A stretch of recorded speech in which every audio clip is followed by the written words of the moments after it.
에베소서 2장 1절에서 10절입니다. 제가 읽었군요. 에베소서 2장 1절 10절 같이 한 목소리로 합독합니다. 여러분도 전에는 허물과 죄로 죽었던 사람입니다. 그때 여러분은 허물과 죄 가운데서 이 세상의 풍조를 따라 살고 공중의 권세를 잡은 통치자 곧 지금 불순종의 자식들 가운데서 작용하는 영을 따라 살았습니다. 우리도 모두 전에는 그들 가운데서 육신의 정욕대로 살고 육신과 마음이 원하는 대로 행했으며 나머지 사람들과 마찬가지로 날 때부터 진노의 자식들이었습니다. 그러나 하나님은 자비가 넘치신 분이셔서 우리를 사랑하신 그 크신 사랑으로 말미암아 범죄로 죽은 우리를 그리스도와 함께 살려주셨습니다. 여러분은 은혜로 구원을 얻었습니다. 하나님께서 그리스도 예수 안에서 우리를 그분과 함께 살리시고 하늘에 함께 앉게 하셨습니다. 그것은 하나님께서 그리스도 예수 안에서 우리에게 자비로 베풀어 주신 그 은혜가 얼마나 풍성한지를 장차 올 모든 세대에게 드러내 보이시기 위함입니다. 여러분은 믿음을 통하여 은혜로 구원을 얻었습니다. 이것은 여러분에게서 난 것이 아니요 하나님의 선물입니다. 행위에서 난 것이 아닙니다. 그러므로 아무도 자랑할 수 없습니다. 우리는 하나님의 작품입니다. 선한 일을 하게 하시려고 하나님께서 그리스도 예수 안에서 우리를 만드셨습니다. 이렇게 미리 준비하신 것은 우리가 선한 일을 하며 살아가게 하시려는 것입니다. 아멘. 이는 하나님의 말씀입니다. 오늘은 하나님의 작품으로서 라는 제목으로 말씀을 나누겠습니다. 현 대중매체 콘텐츠의 한 자료로 생겨난 것이 좀비물로 일컫는 장르입니다. 공포, 재난, 아포칼립스의 갈래로 구분합니다. 부도교 신앙을 베이스로 한 또 움직이는 지체 형태들의 괴물들이 인간을 공격해 물어뜯거나 바이러스를 옮겨서 자신들처럼 변하게 하는 흉측한 존재로 정형화된 것들입니다. 대표적 영화로서는 28일 후, 월드지, 그 다음에 우리나라가 사실 좀비물에 요즘 되게 핫했는데 부산행 킹덤 등이 있습니다. 이건 서양적 개념이고 사실 동양적 개념으로는 강시를 꼽을 수 있습니다. 강시가 뭔지 아시죠? 강시도 사실은 저는 같은 맥에 있는데요. 강시도 전쟁터나 정복지에서 전사한 군인 시체를 고국에 옮겨다 묻어주기 위해서 부적을 붙여서 가져온 식체들입니다. 그래서 부적이 떨어지면 콩콩콩 뛰어다니면서 움직이는 게 뻣뻣하게 뛰어다니는 모습들을 볼 수 있습니다. 좀비나 강시의 공통점이 있다면 죽어있지만 살아있는 존재들입니다. 그들은 인간의 삶과 사회의 하등에 도움이 되지 않는 것입니다. 살아있는 것 같지만 사실은 죽어있는 존재들이 좀비나 강시들입니다. 우리 삶과 사회에서 우리가 경계해야 될 부분이 있다면 살아있는 것 같지만 죽어있는 상태입니다. 또 반대로 죽은 것 같지만 살아있는 좀비 같은 상태로 있는 것을 우리는 경계해야 합니다. 좀비적 삶을 살아가는 것은 매우 비참합니다. 하나님이 창조한 세상에서 계절이 바뀌고 밥과 남이 바뀌고 해와 바람, 비가 바뀌어가는 생동감 있는 세상을 바라보지 못하는 게 저는 비참하다고 생각합니다.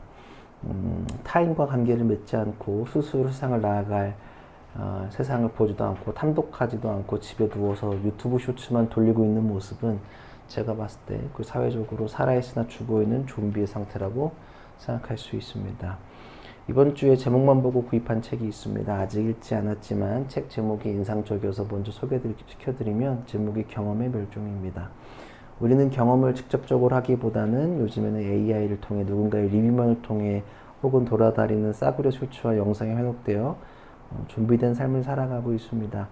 내가 직접 경험하기보다는 그저 죽지 못해서 살아가는 삶을 살아갑니다. 타인의 경험만을 주워듣고 누워가지고 쇼츠만 들고 입만 둥둥 떠야 된다는 것은 좀비처럼 있다고 생각합니다. 신앙과 삶 모든 영역에 그러한 모습들이 있다라고 생각합니다. 좀비는 경험할 수 없습니다. 강시도 삶을 경험할 수 없습니다. 왜냐하면 살아있는 것 같지만 죽어있고 죽어있는 것 같지만 살아있는 아주 애매한 상태이기 때문에 그러합니다. 여러분들은 혹시 좀비의 삶을 살고 싶으신가라고 질문을 하면 어느 누구도 좀비처럼 살고 싶다는 생각을 안 하실 겁니다. 사실 좀비의 삶을 청산해야 합니다. 살아있지만 죽어있는 것 같고 죽어있지만 살아있는 비참한 삶을 우리는 청산해야 합니다. 좀비의 공격에서 벗어나는 방법은 단 하나입니다. 영화에서 보면 너무 간단하더라고요. 좀비를 처단하는 건 특별하게 없고 그냥 좀비를 죽여야 합니다. 피하는 방법도 있지만 궁극적으로는 거짓된 생명을 끊어내는 것 그 방법밖에는 없습니다. 좀비는 어떻게 회복될 방법은 전혀 없고 죽어야 마땅합니다. 오늘 1절에서 3절을 보면 이렇게 나와 있습니다. 여러분 눈을 한번 보십시오. 오늘 에베소서 1절에서 3절입니다. 천천히 눈으로 보십시오. 여러분도 저희는 허물과 죄로 죽었던 사람들입니다. 그때 여러분은 허물과 죄 가운데서 이 세상의 풍조를 따라 살고 공중의 권세를 잡은 통치자 곧 지금 불순종한 자식들 가운데서 작용하는 영을 따라 살았습니다. 우리도 모두 저희는 그들 가운데서 육신의 정욕을 살고 육신과 마음이 원하는 대로 행했으며 나머지 사람들과 마찬가지로 날 때부터 진노의 자식이었습니다. 바울은 1절과 3절에서 인칭대명사가 2번 바뀝니다. 1절은 여러분이라고 합니다. 그리고 3절에서는 우리라고 바뀝니다. 이게 뭐냐면 우리는 유대인이고 너희는 이방인입니다. 그러니까 에베소 교회인들 뿐만 아니라 오늘 지금 해당하는 건 특별한 사람이 있는 거 아니라 너와 나, 유대인과 이방인 모두가 죄 아래에 있는 보편성을 지금 인칭대명사를 통해서 언급하는 겁니다. 그러니까 우리랑 너랑 바뀌는 거에 그렇게 이해하시면 좋을 것 같습니다. 그리고 우리와 너, 에베소 교회 모이들에게 이렇게 얘기합니다. 과거에는 죄와 허물로 영적으로 죽은 상태였음을 이야기합니다. 왜냐하면 그 사람들은 예수가 없을 때는 기준이 없는 세상 풍속을 따라 살았던 모습을 볼 수 있기 때문에 그러합니다. 그리고 공중의 권세 잡은 자, 공중의 권세 잡은 통치자에게 끌려다니는 삶을 강조합니다. 공중이 어딜까요? 공중. 지금 현대에서 이렇게 보면 공중. 공중이 어딜까? 여기는 공중입니까? 공중은 아니죠. 공중은 아주 쉽게 말하면 땅과 하늘의 사이입니다. 그러니까 땅과 하늘의 중간지대에 뭐가 있다? 거기를 권세 잡은 사람이 있다. 사실은 성경에서 땅은 인간을 상징하고 하나님, 하늘님, 하느님, 우리가 신적 존재는 어디에 있다고 우리는 인식하고 있죠? 하늘에 있다고 생각합니다. 하늘과 땅의 사이의 공간에서, 공중에서 하나님과 인간 사이를 관계를 가로막는 게 사탄막이라고 인지하고 있습니다. 그러니까 공중의 권세를 잡은 건 뭐냐면 땅도 아니고 하늘도 아닌 것이 교묘하게 그 관계를 방해하는 것. 거기를 따라 사는 사람들은 본질상 진노의 자녀였다는 것을 이야기하고 있습니다. 그러니까 하나님을 따르지 않는 것. 왜냐하면 누구 때문에? 그 하늘로 가는 길을 가로막는 게 사단막이니까 거기 권세를 잡은 사람을 따라 사니 진짜를 보지 못하고 거기 앞에서 주저앉아 있으니까 거길 따라 사는 것들은 본질상 진노의 자녀, 죄의 상태였다는 것을 바울은 이야기합니다. 예수 그리스도를 모르는 사람은 누구나 하나님의 자리에 자기 자신을 채워서 살아갑니다. 자기 자신밖에 모르고 죄에 이끌려 살아갑니다. 세상과 사람에 이끌려갑니다. 혹은 세상과 사람에 끌려가지 않는다면 내가 만든 규칙에 따라 살아갑니다. 사도 바울은 죽음이라고 표현했지만 그 안에는 살아있지만 소망 없이 의미 없이 내 힘만으로 애쓰며 살아왔음을 표현하는 것입니다. 하나님 없이 살아가는 것은 그것이 죽음입니다. 살아있지만 죽어있는 상태, 좀비의 상태입니다. 하나님이 내 삶을 지배하지 않는 삶은 죽음입니다. 우리가 살아있다고 스스로 자위할 수 있지만 그것은 살아있지만 죽어있는 것 같은 좀비와 같은 상황입니다. 그것을 끝내는 방법은 하나밖에 없습니다. 죽음밖에 없습니다. 스스로 목숨을 끊으라 종용하는 것이 아닙니다. 그리고 물리적인 목숨을 끊으라고 말하는 것은 결단코 아닙니다. 그렇지만 성경에서는 우리에게 끊임없이 죽으라고 얘기합니다. 누구와 함께? 예수 그리스도와 함께 죽으면 성경에서는 다시 살아난다고 이야기합니다. 영적으로 죽어라. 너희들은 좀비라고 표현하지 않지만 저는 이 상태를 좀비로 이해합니다. 살아있지만 죽어있는 상태는 간단합니다. 죽어야 합니다. 그러면 그 죽은 상태를 예수 그리스도가 다시 살리신다는 사실을 끊임없이 강조합니다. 오늘 4절에서 6절을 보면 그렇게 죄의 상태인 우리가 어떻게 다음 단계로 갔는지가 4절, 6절에 바울은 또 설명하고 있습니다. 눈으로 보십시오. 그러나 하나님은 자비가 넘치는 분이셔서 우리를 사랑하신 그 크신 사랑으로 말미암아 범죄로 죽은 우리를 그리스도와 함께 살려주셨습니다. 여러분은 은혜로 구원을 얻었습니다. 하나님께서 그리스도 예수 안에서 우리를 그분과 함께 살리시고 하늘에 함께 앉게 하셨습니다. 그러니 죽어야 삽니다. 예수 그리스도와 함께 죽고 다시 살아나야 우리는 다시 살아나는 겁니다. 그것을 죽으라고 얘기하고 좀비는 죽어야 합니다. 여러분의 상황이 좀비라면 죽어야 합니다. 4절에서 6절 사이에 우리가 주목해야 될 것은 동사입니다. 4절에 근거하면 하나님의 자비가 넘치신 그 사랑을 설명합니다. 자비와 은혜와 사랑이 우리에게 찾아와 주셨습니다. 움직임의 변화를 보면 하나님이 우리에게 찾아오신 거지 내가 하나님께로 나아가는 것이 아닙니다. 우리의 신앙을 여러분들이 오해하시는 게 아닌데 내가 스스로 교회를 왔다, 내가 스스로 하나님을 찾아갔다는 것은 없습니다. 내가 들어서 알았지, 내가 듣고 알았고 나아간다라고 배운 거지, 그것이 찾아온 것이지 내가 찾아간 것이 아닙니다. 그래서 5절에 보면 예수 그리스도와 함께 살리셨다라고 표현합니다. 찾아오셔서 나를 살리셨다. 그리고 오늘 내가 하나님을 붙잡고 있는 게 아니라 실은 되게 본질적으로는 하나님이 나를 먼저 찾아와서 살리셨다는 표현을 하는 것입니다. 그리고 살리시면 어떻게 하냐? 죽으면 어떻게 됩니까? 좀비는 막 그로테스하게 움직이지만 강실을 상상해 보면은 몸이 빳빳하죠. 그러니까 손을 들고 콩콩콩 뛰어댕기잖아요. 근데 딱 시체가, 여러분 시체를 볼 일이 많이 없잖아요. 저도 만져본 적도 없고 본 게 뭐 많이 없죠. 봤다고 하면 이제 아버지랑 할아버지 시신 보는데 그것도 염한 상태를 본 거지 제대로 본 적은 없지만 제 상식 안에서는 죽으면 몸이 굳습니다. 빳빳하게 굳습니다. 근데 하나님이 살리시는 건 뭐냐면 살리면 움직임이 부여되는 건데 그러니까 일으키신다는 겁니다. 일으킴에는 인간이 빳빳한 상태가 아니라 다시 역동적인 삶에 움직인다는 것을 봅니다. 그러니까 함께 일으키사 보호자에 앉혔다라고 얘기하는 건 뭐냐 하면 새로운 움직임, 생명을 주었다는 걸 상징하는 것 동시에 보호자에 앉았다는 것은 뭐냐 하면 신분이 바뀌었다. 성경에서 그리고 고대에서 의자가 상징하는 것은 굉장히 큽니다.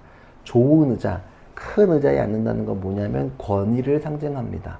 그래서 의자 갖고 외교하는 경우도 옛날에 좀 있었고 일본이 야비하게 옛날에 우리나라 국회의원이 갔는데 지금은 그 아베가 조금 치사했잖아요. 지는 좋은 의자에 앉고 그거 조금 낮은 단을 우리나라 국회의원한테 줘가지고 대표 사절단으로 갔는데 그것이 약간 굴욕을 느낀 것도 있고 그래서 의자를 격을 둬서 두지는 않습니다. 정상들이 만나면 동일하게 만듭니다. 그래서 보면 뭐 우리나라 얘기가 많은데 대법관 의자 되게 크거든요. 그러니까 권위, 의자, 좋은 의자, 큰 의자는 권위인데 거기에 시체였던 우리, 죽었던 우리가 다시 살리셔서 움직임을 통해서 그 자리에 앉았다는 것은 엄청난 변화입니다. 몸이 내가 다시 움직인다는 것은 엄청난 은혜이고 내 노력도 아니고 하나님의 전적인 은혜인 것을 볼 수 있습니다. 7절을 보면 그것은 하나님께서 그리스도 예수 안에서 우리에게 자비로 베풀어 주신 그 은혜가 얼마나 풍성한지를 장차올 모든 세대에게 드러내 보이시기 위함입니다. 우리가 은혜로 살아났다는 것을 온 세대에게 보여준다는 겁니다. 예수님의 십자가 은혜, 예수님의 희생은 2000년 전으로 멈추는 것이 아니라 태초부터 지금까지 계속 영원토록 이어지는 사건입니다. 그리고 일회성 사건이 아니라 지속 가능하고 지속한 무한한 사건으로 연결되어 줍니다. 그렇기 때문에 모든 세대에게 드러내 보이시기 위함이라고 말하는 것은 뭐냐면 그때의 사건이 지금까지도 유효한 것의 논거와 증거가 됩니다. 2000년 전에 단순히 일어난 해프닝이나 혹은 이슈가 아닙니다. 인간적 사건이 아니라 여전히 우리에게 유효하다는 것을 이야기하고 있는 것입니다. 그러니 우리에게 은혜가 있다는 것은 과거에만 있는 것이 아닙니다. 그때부터 지금까지 내가 좀비가 아닌 다시 살아난 하나님의 가치가 담긴 영원한 존재임을 다시 확인하는 것입니다. 그때의 사건을 영원토록 뭐냐면 지금까지도. 그리고 다시 오실 그 하나님 나라, 언젠간 그 하나님 나라가 왔을 때 그때까지도 영원토록 간다는 것을 이야기하고 있는 것입니다. 말씀을 준비하다 보니까 어린 시절 추억이 떠올랐습니다. 저는 어린 시절 여러 번 말씀드렸지만 시골로 이사를 갔습니다. 의정부가 대단한 도시는 아니지만 그 조그만 도시에 살다가 또 시골로 가서 불편한 게 많았습니다. 버스가 저는 2시간에 한 대였기 때문에 의정부 시내로 나오는 게 2시간에 한 대였기 때문에 진짜 깡촌으로 간 겁니다. 근데 돌아보니 되게 재미있게 생활했던 것 같습니다. 본래 호기심이 많은 저였기 때문에 되게 이제 그 골목, 그냥 옛날 골목을 살다가 시골에 가니 참 재미있는 일이 많았던 것 같습니다. 그 당시에 시골에 살았던 친구들의 부모님이 농업 및 축산업에 대부분 종사하셨습니다. 다는 아니지만 대부분 종사하셨고 크게들 하셔가지고 어렸을 때 많은 논을 보고 부추밭도 보고 학교 왔다 갔다 하면서, 그리고 이제 축산업을 하는 친한 친구가 집 근처에서 바로 돼지막을 키웠었거든요. 진짜 큰 농장을 운영했었는데, 그래서 이제 그 친구랑 자주 놀았거든요. 근데 걔 따라 막 놀다가 맨날 이제 뛰어다니고 놀다가 이제 걔가 돼지막 구경시켜준다 그래가지고 처음으로 이제 돼지막을 가본 거죠. 그러니까 사료 주는 것도 한번 해볼 수 있다 그래서 돼지 막 사료 주면서 리어카 끌고 막 신나게 다녔던 게 있었습니다. 그래서 저는 처음 보는 광경이니까 너무 신기했었습니다. 그러니까 계속 막 돼지막을 막 돌아다니면서 막, 하여튼 그게 아직도 제 기억에 선해요. 그때 돼지 막 왔다 갔다 시끄럽고 돼지 시끄러운 소리랑 그 입구 그 리어카에 사료 싣고 막 주고 다니면서 돼지 구경하고 했던 모습이 지금도 선합니다. 하여튼 막 그리고 사료 기계도 엄청 그것도 막 구경시켜주고 별의별 하여튼 그 농장 안에 있는 많은 것들을 구경시켰던 기억이 있습니다. 하여튼 뭐 그런 기억이 있는데 신나게 하여튼 했었는데, 그날 주일이었는지 어떤지 기억이 잘 안 나는데 그 동네 쬐끄만 교회가 있었고, 저는 이제 의정부에 큰 교회를 다녔지만 쬐끄만 교회 뭐 행사가 있어 거기 갔었나, 주일 오후 예배에서나 갔었는데 갔어요. 놀다가 가니까 이제 엄마가 돼지막에 갔다 왔냐고 앉자마자 물어보더라고요. 그래서 냄새 난다고 막 그런 거예요. 근데 저는 왜 그런지 몰랐어요. 나는 그냥 갔다 온 줄 알았는데 엄마 그걸 어떻게 알았지라는 생각을 했었습니다.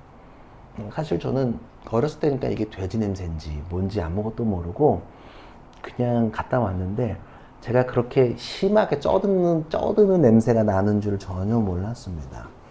사실 엄마가 냄새 난다고 말하지 않았더라면 제가 돼지 냄새 나는 것을 전혀 몰랐습니다. 신나게 놀았으니까. 나는 그날 되게 재밌었거든. 그냥 돼지 구경하는 게 너무 웃겼고 그냥 막 뭐 새끼 돼지부터 별의별 걸 다 구경시켜줬거든요. 그래서 엄청 재밌었습니다. 제가 뭘 말하고 싶냐면 여기서 죄가 이런 것 같아요. 돼지막에서 돼지막 되게 더럽거든. 신나게 놀 때는 몰라요. 그 사료 주는 거 재밌을 수도 있고, 근데 그것이 나를 더럽게 하고 냄새나게 하는 것을 전혀 몰라요. 누가 지적해 주지 않는다면 저는 몰랐을 것입니다. 엄마가 저에게 알려준 것처럼. 왜냐하면 그곳에 있으면, 돼지막에 있으면 오감이 망가졌기 때문에 그렇습니다.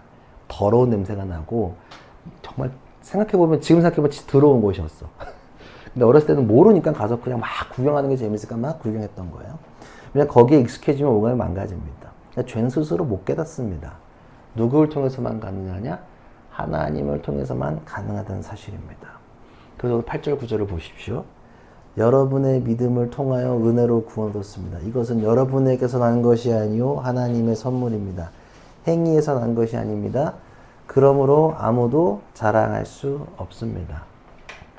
구원은 우리가 스스로 깨닫거나 우리의 노력으로 점철된 것이 아닙니다. 이해되시죠? 하나님의 전적인 선물입니다. 죄는 돼지막에서 노는 것과 똑같아요. 거기선 제가 재밌었다라고 추억은 하지만 사실상 재밌는 건 아니고 더러운 곳이었던 거지. 거기서도 그렇게 놀면 안 됐었는데. 근데 엄마가 말했으면 몰라서 그 후로는 돼지막에 논 적은 없습니다.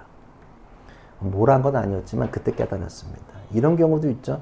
테마파크를 방문했다면 여러분들, 부모님이 아이들이 위해서 자유이용권 끊어줍니다. 그 안에 들어가서는 모든 어트랙션을 탈 수 있습니다. 그것이 탑승 여부가 가능한지 불가능한지 일일이 묻지 않습니다. 우리가 할 건 자유이용권을 끊었으면 그냥 열심히 타고 노는 것밖에는 답이 없습니다. 우리가 하나님 나라에 들어가기 위해서는 믿음이라는 값을 치르면 됩니다.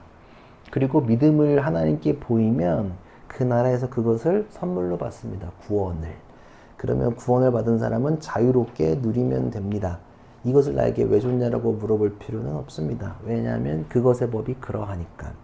롯데월드 가서 어트랙션 탔을 때마다 이거 타도 되냐고 물어볼 필요가 전혀 없습니다. 그 티켓 안에 있는 모든 것들이 추려있기 때문에 그냥 타면 됩니다. 누리라고 만드는 것이, 거기서 이거를 타면 내가 돈을 낼까 어떻게 될까의 문제를 고민하는 것은 사실 미련한 짓입니다.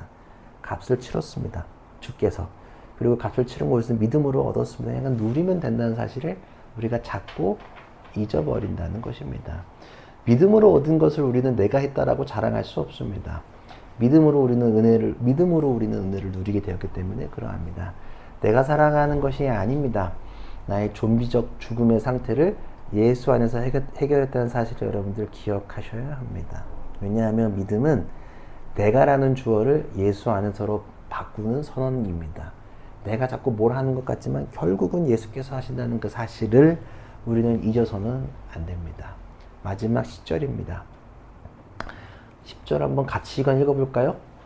이건 한 목소리로 읽으면 참 좋을 것 같습니다. 2장 10절입니다. 2장 10절 이건 한 목소리로 우리 합독합시다. 우리는 하나님의 작품입니다. 선한 일을 하게 하시려고 하나님께서 그리스도 예수 안에서 우리를 만드셨습니다. 하나님께서 이렇게 미리 준비하신 것은 우리가 선한 일을 하며 살아가게 하시려는 것입니다. 아멘.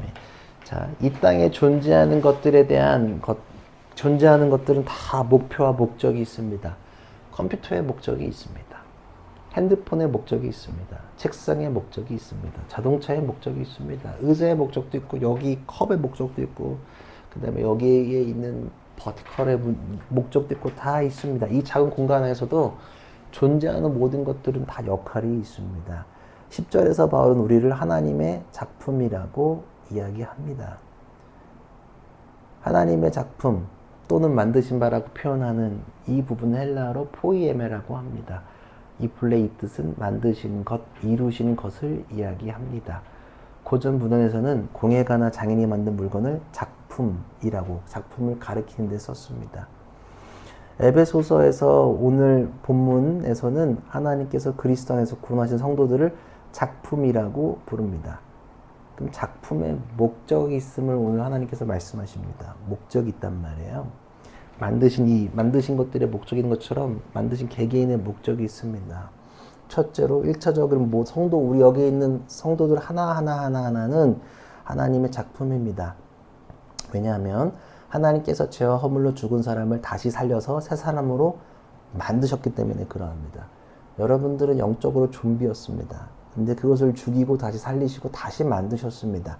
그렇기 때문에 우리 모두가 하나님의 작품입니다. 왜냐하면 우리가 새 사람이 되었기 때문에 그렇습니다. 그것은 내가 모태신앙이라서가 그렇지 않습니다. 믿는 어머니의 배에서 나왔기 때문에 구원받은 게 아닙니다. 절대 그것으로는 구원받을 수 없습니다. 구원받을 수 있는 시간이 조금 짧아질 수는 있겠지만 그것이 아닙니다. 결국은 내가 고백하는 겁니다. 그렇다면 나는 작품이라는 겁니다. 그리스도와 함께하는 영광스러운 존재로 만드셨습니다. 죽어 마땅한데 그렇게 아니셨습니다. 그러니까 얼마나 우리가 특별한지 오늘 말씀을 통해서 알 수 있습니다. 그리고 10절은 개인을 넘어서 우리라고 표현합니다. 우리는 서두에 말했던 것처럼 유대인과 이방인 모두 동시를 일컫는 말입니다. 그때 당시에는 인종과 성차별 여러 가지로 엄청 많았는데 그거와 상관없이 예수 그리스도 안에서 만들어졌음을 선포하는 것입니다. 그냥 종이를 구겨서 버리는 수준의 어떤 것들이 아니라 한 사람 하나님의 손길로 만드셨고 그 손길이 담겨져 있음을 볼 수 있는 게 작품이라고 부릅니다. 그리고 작품을 만든 창조주의 목적을 이야기합니다. 오늘 본문에서 우리를 작품으로 만든 목적은 선한 일을 하게 하려고 만드셨답니다. 우리의 창조하신 목적은 구원받은 우리가 선한 일 안에서 살아가길 바라는 것입니다.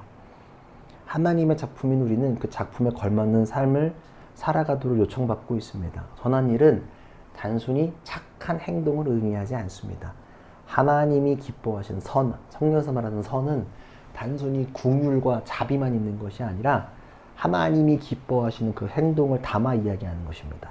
하나님을 찬양하는 것, 하나님을 예배하는 것, 서로 사랑하는 것, 하나님을 모르는 자에게 사랑으로 대하는 것, 복음을 전하는 것, 모든 것들이 선한 일이로 볼 수 있는 것입니다.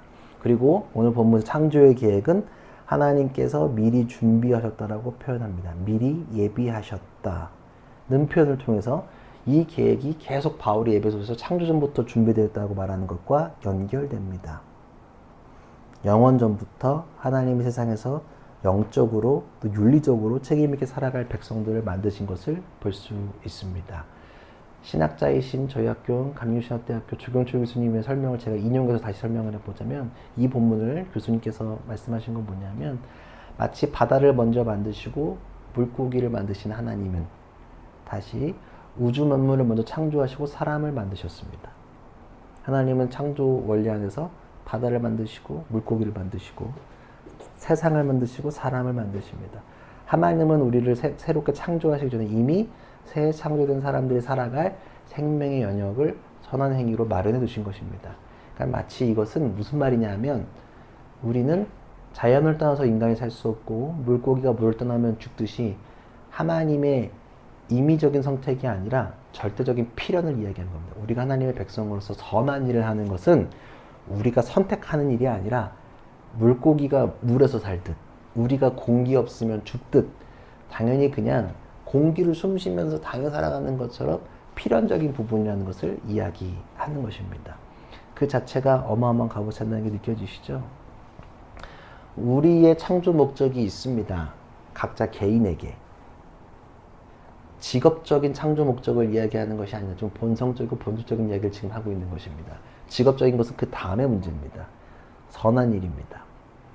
자칫 이 말은 우리의 도덕적 행위를 추구하는 것처럼 여길 수 있습니다. 그래서 이 말에 빠져들면, 잘못 빠져들면 교회에서 도덕적인 행위를 추구하는 것처럼만 여겨질 수 있습니다. 그렇게 우리는 선교적 행위에만 집착할 수 있고 교회의 도덕적 행위나 인위적 착한 행위만을 이야기하는 것처럼 느낄 수도 있지만, 그것이 아닙니다. 목적에 맞도록 인위적인 선이 아니라 모든 것에 하나님을 찬양하는 마음을 담아, 그리고 선은 인위적으로 떨어뜨릴 수 없는 물과 물고기처럼, 그리고 우리가 공기 없이 살아갈 수 없는 인간, 이 자연이 없으면 우리는 살아갈 수 없는 것처럼 필연적인 것을 이야기하는 것입니다. 그 선을 따라 살아가라고 얘기하는 것입니다. 우리는 하나님의 작품입니다. 우리는 이제 더 이상 좀비가 아닙니다. 우리는 예수 안에서 가치를 인정받습니다. 예수 안에서. 그렇기 때문에 작품으로서 해야 할 주어진 일들을 은혜 안에서 감당했으면 좋겠습니다. 우리에게 주어진 것들을 기쁘게 감당하고 하나님을 고백하는 저와 여러분이 되기를 간절히 저는 소망을 합니다. 여러분의 창조 목적이 있습니다.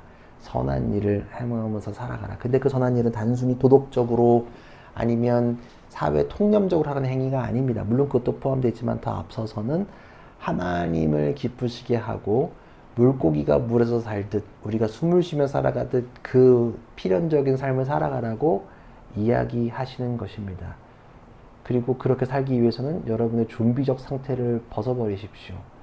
하나님을 죄로서 멀리 사는 게 아니라 죽어야 합니다. 예수의 십자가 앞에 던져버리십시오. 좀비적 삶, 살아있으나 죽는, 교회에 있으나 예수를 믿지 않는 것, 내가 하나님을 알고 있지만 믿지 않는 것이 좀비된 상태를 이야기하는 것입니다. 여러분들 좀비로 살지 마십시오. 강시처럼 살아가지 마십시오. 그건 그냥 죽어야 합니다. 그건 뭐 답이 없어요. 그냥 인간을 해롭게 하지 절대로 이롭게 하지 못합니다. 여러분들의 그 더러운 마음을 주님의 십자가 앞에 다 죽으면, 오늘 말씀을 비추어 보면 하나님이 우리에게 찾아오셔서 죽은 우리를 일으키시고 심지어 보좌에 앉으신다는 그 사실을 잘 기억하면서, 그렇기 때문에 우리는 하나님의 그 선한 목적에 맞게 살아가는, 선한 일을 행하는 삶을 살아가기를 간절히 추구합니다. 여러분들 삶 가운데 그런 일들을 꿈꾸며 나아가는 저와 여러분이 되기를 간절히 소망합니다. 우리 함께 기도하며 주께 나아가겠습니다.